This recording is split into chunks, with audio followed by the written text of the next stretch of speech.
Sejumlah prajurit Wing Komando 1 Kopasgat TNI Angkatan Udara mengevakuasi korban banjir yang terjebak di Pondok Gede Permai Jati Asih, Bekasi, Jawa Barat pada Selasa 3 Maret 2025. Komandan Wing Komando 1 Kopasgat Kolonel Pas Helmi Ahnangi membenarkan bahwa personelnya saat ini turun ke lokasi banjir untuk membantu warga yang terjebak di atap atau lantai rumah mereka.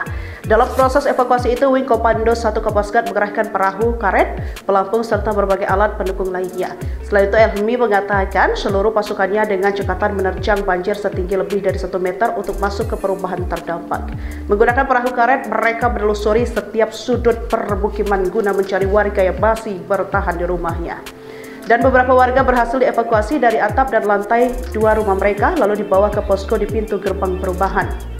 Helmi menyampaikan operasi ini dipimpin langsung oleh Letu Pas Julius Waimbo dan Den Matra 1 Wing Komando 1 Kopasgat dengan dukungan prajurit dari Batalion Komando 461 dan 467 Den Matra 1 serta Den Hanut 471 Wing Komando 1 Kopasgat. Kemudian ia juga mengingatkan prajuritnya untuk tetap mematuhi peraturan standar keselamatan demi kelancaran evakuasi.